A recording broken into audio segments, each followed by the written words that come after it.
Hello and welcome to Highkey Obsessed. I am your host, Thomas Boomhauer, and joining me today, she's fresh off her win in the Scribs National Spelling Bee. It's Cassie from Shark Bait's Bookshelf. Hello, hello. But we are not alone. We have the honor of being joined by a very special guest. Cassie, will you do the honors? Absolutely, I will. I'm very excited that we are joined today by Stacie Murphy. She is the author of the Amelia Matthews Mystery Series, as we're duology at the moment. Yes, exactly. And also of our focus for today's episode, The Witch's Secret. I actually Stacie grew up near Nashville, Tennessee. She lives in Northern Virginia with her family, which is where I met her. We met during the pandemic. Her debut novel, A Deadly Fortune, which is the first of that Amelia Matthew Mysteries books, had just come out, I believe, and that was the book that was chosen to be read by a book club that I had just been invited to join. So she and I both joined book club for the same meeting at the same time. Like, that was her first meeting and my first meeting, and we were talking about her book. So I've been obsessed with her books ever since. So welcome, Stacie. Tell the listeners a little bit about yourself and where they can find you. So I'm on Blue Sky at Stacie M. Writes. I have a Facebook page and Instagram. They're both Stacie Murphy, author. I maintain both of them very, very poorly. And you can find me these days mostly ranting about politics on Blue Sky and trying mostly unsuccessfully to write my next book here at home. So I'm definitely gonna be asking about that. But we're very, very excited to have you. Thank you so much for coming on. thank you for the invitation. Absolutely. Thomas, Absolutely. do you wanna hit where folks can find us before we jump in? I will. So be sure to check the show notes to follow Stacie. While you're there, you can find us on Instagram, YouTube, Threads at Highkey Obsessed Podcast, and you can find Cassie at Shark Bait's Bookshelf on Instagram and TikTok.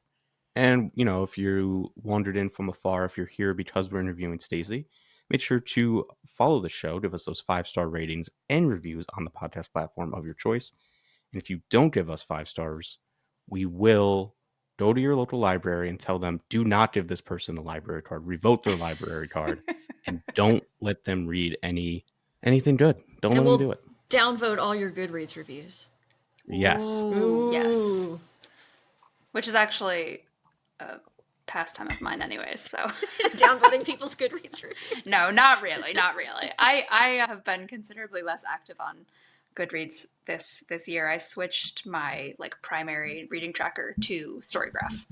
I did as well. I do still use Goodreads for ARC reviews and indie author reviews and friend author reviews.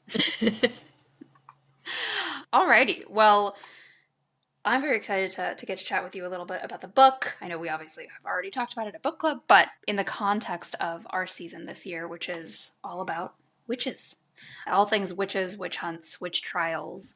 And before we jump in, Stacie, can you give a high level synopsis of The Witch's Secret? Sure. So when I was first writing The Witch's Secret, I wanted to sort of do a female Harry Dresden in the Old West. I really love the Dresden Files, and so that was sort of the feel I was going for. And the Witch's Secret is set during the American Civil War in 1862. A young witch named Joya Shaw from Boston misuses her magic and gets caught and is bound and banished to the Colorado Territory. And while she's in the Colorado Territory, she discovers that someone is summoning demons to try to aid the Confederacy, and she decides she's going to get in the way of that. And hijinks ensue. So, Which is like a hell of a pitch for a book. Right? I love it. I just love that, and this is a comment I have about kind of all three of your books so far, but the historical context is the backdrop, not the point. But it's it doesn't feel like just, oh, it's over there. It's all woven in, right? The Civil War and the racial tensions and everything are all woven in, but it's not the point of the story. And similarly with your other books, I feel like the class strife and racial struggles and things like that are part of the story, but the gilded age is not the point. Like the historical time period is not the point. I just think that's really cool as a fan of historical fiction. Thank you. And that's very intentional. I want the setting, and I mean, I think of setting as another character. Like it informs everything that else is happening. The time and place informs all of the action and how the characters behave and what they think. And it's really important to me that my books feel real and lived in, and like you really can see and hear and smell, and are really immersed in what's going on. Absolutely. And I feel like that's you're very successful with that. Thank you. I'm curious how you landed on the Civil War as the historic backdrop for this book. Oh, so the previous two books had been Gilded Age, and I didn't want to go more modern than that. So I thought, okay, earlier. And I was kind of thinking about time and place kind of in parallel. I hadn't picked either one first. And I was originally thinking kind of like a Tombstone setting. Nice. And I thought, well, like I just didn't have a good sense of like that was almost the time period was going to almost be too close to Gilded Age before there was enough going on out in there to really make it worth doing. And so I thought, well, and I've also never been to any of that area. And I thought, well, I've been to Denver, and I really like Denver, and and there's mountains, and there's that nice sort of flat area before suddenly there's mountains. And I thought, okay, I really like Denver. I think I could probably do something with that. Well, what's the history of Denver look like? What was going on? When did Denver happen? And what was, what was interesting? And I realized that in 1862, Denver had about 5,000 people, which made it feel rough and, big enough to be interesting, but small enough to be manageable. And there was enough historical context, enough newspaper articles, and sort of enough maps and things. Like I always have to look at maps to figure out the sort of layout of where things are. And I thought, okay, all right, Denver during the Civil War. And then obviously I didn't want to make it about the Civil War, but you can't have that going on in the background without that being sort of part of it. And so I thought, okay, so that gives me sort of a hook to sort of weave in what's going on. And I knew, before I had picked time and place, I knew I wanted to do a witch story. And so I started thinking about, that's kind of where I want to set it. And then I thought, well, why is she out there? That's a hell of a place for somebody to go, a woman especially.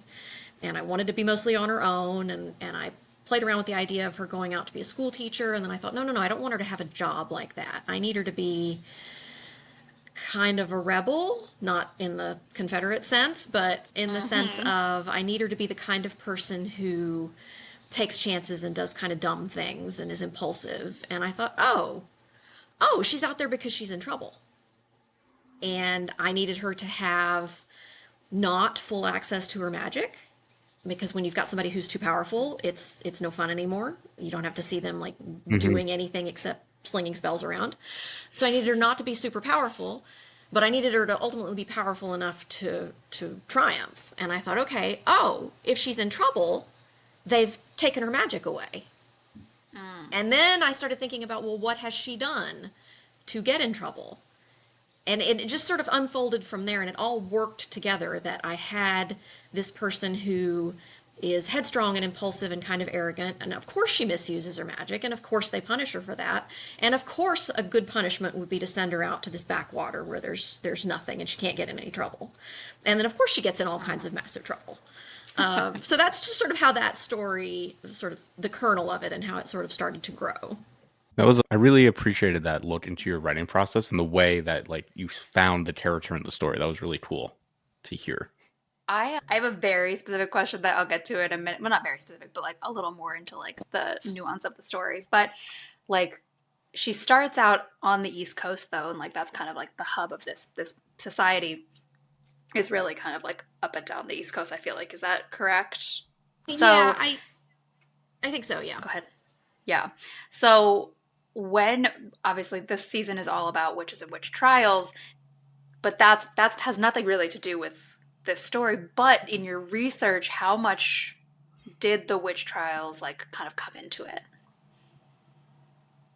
Salem trials and the sort of earlier trials, these would have been earlier enough before the setting of this book that they wouldn't have been top of mind. But I did want to set it up so that, like, this is a world where this did happen. It is, our world where the witch trials did happen. And so witches keep very much to themselves. They are, not open about their magic. They are their own sort of closed off society. And, the regular people don't have any idea that there's any such thing as witches or witchcraft. So I didn't do a tremendous amount of reading up on the witch trials. I did a lot more reading about Denver to sort of try to get the flavor of what Denver was like then, because I figured that was going to be more important in terms of the setting. Yeah, absolutely. Okay. You said that if I'm remembering correctly, you said that you knew you wanted to write about a witch, right? And so we got into this a little bit on our last episode, but there's just something so compelling and interesting about witches as characters. And so I wanted to dig into that a little bit, if you would be willing, Stacie. Like, what is it about witches that are just so interesting to write about? I mean, certainly witches are definitely having a cultural moment in terms of literature. There's a huge witch boom in the last few years. And that certainly influenced my thinking about, what did I want to do next after the Gilded Age books. And I don't know, what's so interesting about witchcraft is witches, because it's not a learned, it's an inherent ability. Most of the time you're talking about something inborn. You're talking about something that makes somebody automatically an outsider, automatically separate from the sort of mundane world that we're all living in. It's a very feminine archetype. And so there's you can have male witches and you can have warlocks, and that's certainly, but it's predominantly, historically and culturally and literarily, a female centered trope. And so that was interesting too, that I really wanted to do that. And witchcraft is a lot of fun to write about because it's very flexible. You can do hints of witchcraft, somebody with a subtle herb magic, or you can do full-on flinging fireballs spells. And you can do all, like, good and evil archetypes and all shades in between.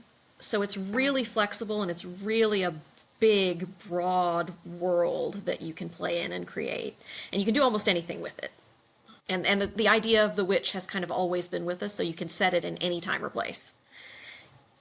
And so there's just a lot of freedom in that, the ability to sort of pick anywhere and make it about a witch. I love that.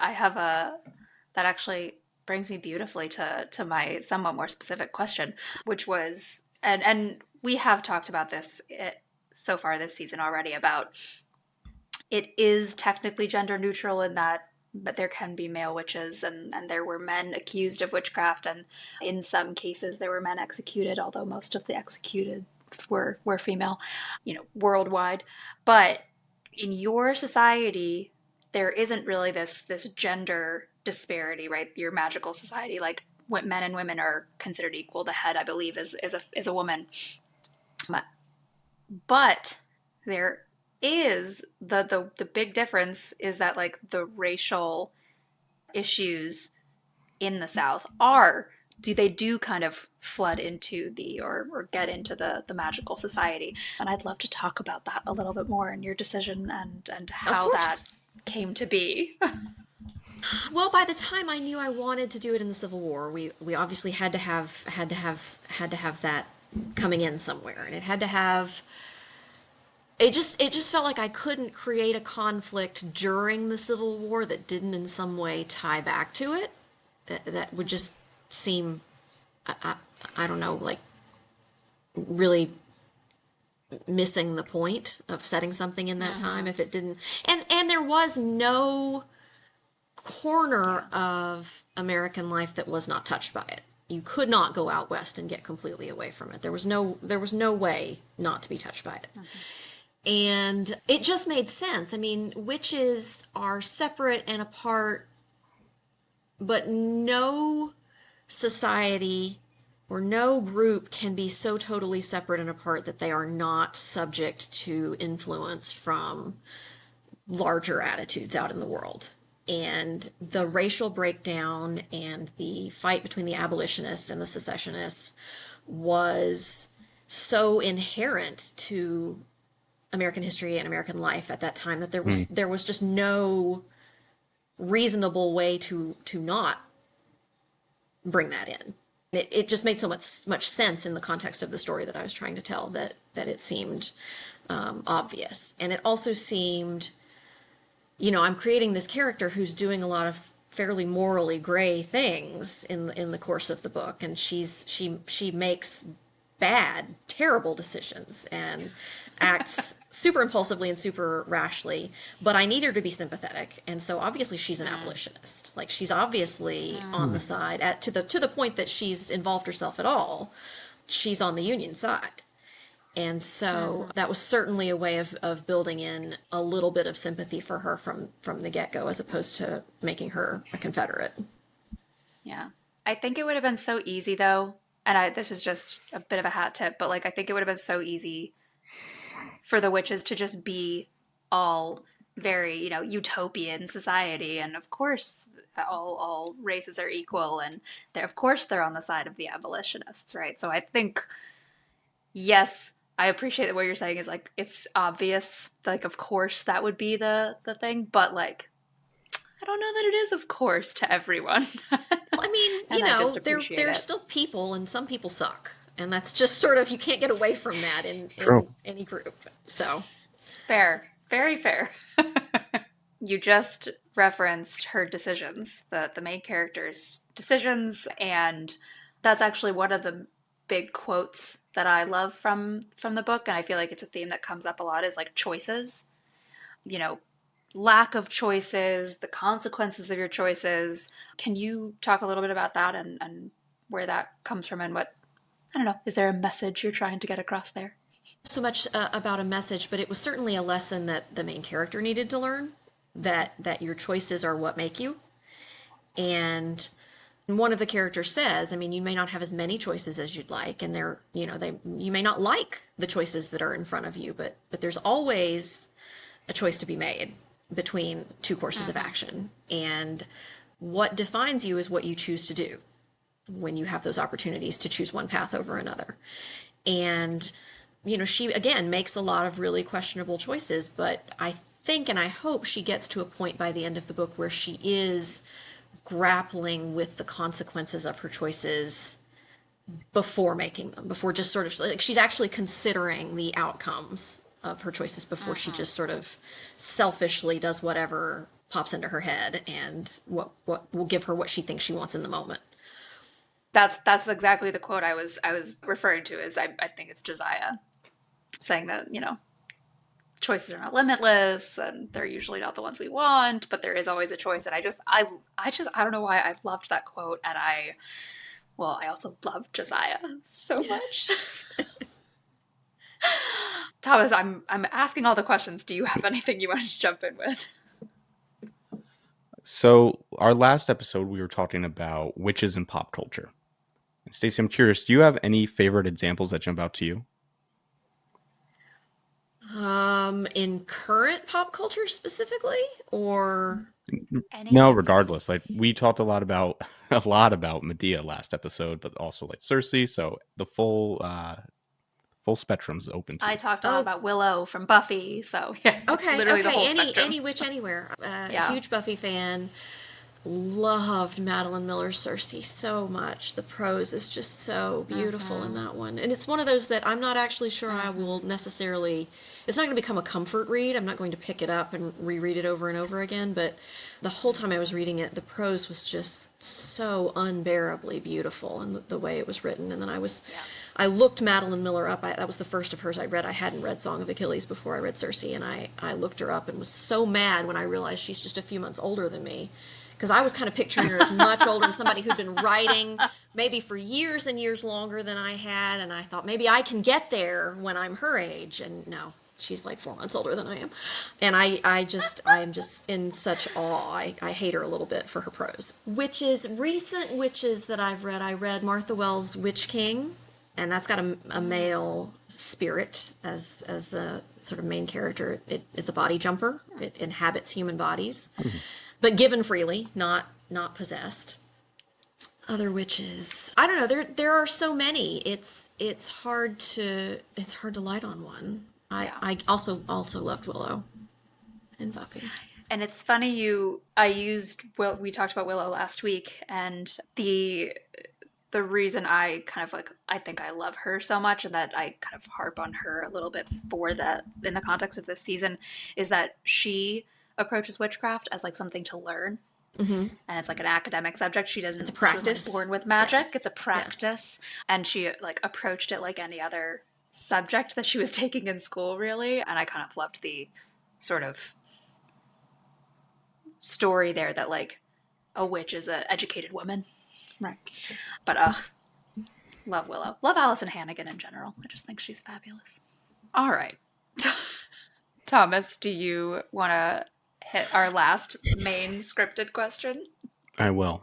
So, Stacie, this is the most important question that we asked our guests on Highkey Obsessed, and it is very likely to be the most important question you're asked on any podcast you appear on. Do you believe in Bigfoot? Would love to believe in Bigfoot, but not really. I would love to believe. I would love to believe in psychics and in actually magic witches, and I would love to believe in. I've had people ask me, do I believe in psychics all the time because of the Gilded Age books that I wrote, and it's just well, no, I think it's a fun idea, and I would love for it to be true, but I don't actually think it is. Which I think is pretty hilarious and appropriate, and comes through, I think, in your other two books about Amelia, because she of course is a con psychic to begin with. Well, and I do think it's kind of in all three of my books, I really wanted it to be, no matter what the time or place or setting, I really wanted it to be our world. It's not an alternate world. It's our world, but it turns out there's something we don't know about, and I like that. I like that there are things undiscovered by the rest of us. Yeah. I love that. I feel the same way about Bigfoot, I think. I feel the same way about Bigfoot that I do about, I think, most things, which is yeah, sure, I guess it's possible. And there's a lot of woods. They're very thick. There's a lot of woods. I mean, this is possibly blasphemous. I don't know how religious your listenership is, but I kind of feel the same way about Probably God. Zero. I finally kind of right. I would love for it to be true. I would love for it to be true. I don't know. It would be great. I don't have a lot of evidence. The way my mother put it, and I was raised Catholic, and our listeners know about this, and I would say they're all pretty much round about the same spot in the spectrum as I am on this front. But my mom said, I won't call myself an atheist because I'm not arrogant enough to say that I know there's no God. Yeah, and that's kind of stuck with me. I'm kind of a hopeful agnostic. I have no idea, but it would be really lovely if it were true. So yeah, there you go. Well, that I think is all the questions that I have. However, it is time for what are we high-key obsessed with this week? So, Stacie, as our guest, would love to start with you. What are you high-key obsessed with right now? So it's not actually a new obsession. I mentioned Martha Wells. I am continually obsessed with Murderbot, and I'm so excited about the series coming up, the Apple TV series for Murderbot next month, I guess. Wow. I tore through all of the books, and I just love that character so much. I am high-key obsessed with Murderbot, the character. Okay, I guess I better get reading. Yeah. If it's coming out next month. Thomas, what about you? Well, this is actually very good timing. I was worried we were not doing Highkey Obsessed stuff for this bonus episode. Our last episode, I forgot to talk about the thing that I'm literally so obsessed with that I'm harassing everybody to watch. And that is Sinners, the new movie starring Michael B. Jordan, times 2 and directed by Ryan Coogler. It is incredible. I'm not going to get into any spoilers, obviously, because it's still fairly new at the time of this episode's release, but it's one of the best movies I've seen in years, if not the best movie. And I think particularly because of what I have studied and in school and continue to try to read and like concern myself with as a person, it hit me right here in the heart. It was so good. It's a I'm actually powerful story. surprised. I'm surprised there haven't been spoilers because I've seen so many people talking about it, but not a single spoiler. I've seen Same. a million spoilers, but You have? after I saw it, fortunately. Maybe they're only spoilers if you know the context. I don't know. Maybe, but it's so good, and it's like it's beautiful, it's powerful. I think there's something in it for fans of every type of movie. Okay, I need to check and see where it's playing down here. I'm high-key obsessed with The Pit right now. I don't know if either of you are watching that, but I texted Thomas right before we came on. I was like, full disclosure, I'm emotionally unwell right now because I just finished. I don't know, how far have you gotten? I haven't seen it at all. Stacie, did you finish? Or no, I haven't seen it at all. Okay, I just finished. Oh, you haven't seen it at all? Got it. Okay. I just finished an episode, and it hit very, like, there was a storyline that had been building for a few episodes, and it like finally kind of came to a close, and it was just very, very emotional. So I'm like quite literally in the fetal position, sobbing on the couch an hour ago, just like gut wrenching, just sobbing. But it's really good. If you know. Even if you didn't like Grey's Anatomy, but you did like ER, or you did like Grey's Anatomy, and you also like Scrubs, but you wish it were slightly less dramatic, like, it's so good. It's like, and I've heard that all like medical professionals are like, yeah, that's actually what it's like. I don't know if I have the emotional bandwidth for something that's going to make me sob uncontrollably on the couch right now. Like there's just kind of a lot already. There is, but I haven't really cried a lot about what's actually happening in real life. You're displacing. Yeah. Like, this would have made me cry no matter what, but it definitely, I think, is mostly also just helping. All right, Thomas, anything before I remind everyone where they can find us? Nothing from me. Alrighty, folks, you know you can find us on Instagram and YouTube and Threads at Highkey Obsessed Podcast. You can find me on Instagram and TikTok at Sharkbait's Bookshelf. You can find Stacie at Stacie Murphy on Stacie.Murphy on Instagram, and Stacie M Writes on Blue Sky, which we really need to get on, Thomas. We are on Blue Sky. Well, shut up, I forgot. Okay. We're also on Blue Sky. Yep. We are on Highkey Obsessed Podcast. Yep. And don't forget to follow the podcast subscribe on all of your podcast platforms of choice. And don't forget to give us those 5-star ratings and reviews. If you don't give us 5 stars, we will restrict your magic and banish you to a backwater to be trained by a crotchety old man who you will absolutely fall in love with. Doesn't sound like a punishment. Well, it was for a little while. Okay. All right. Well, thank you again, Stacie, very much for joining us. It was a Thank you great for time having me. And until next time, remember, the mongoose killed the snake.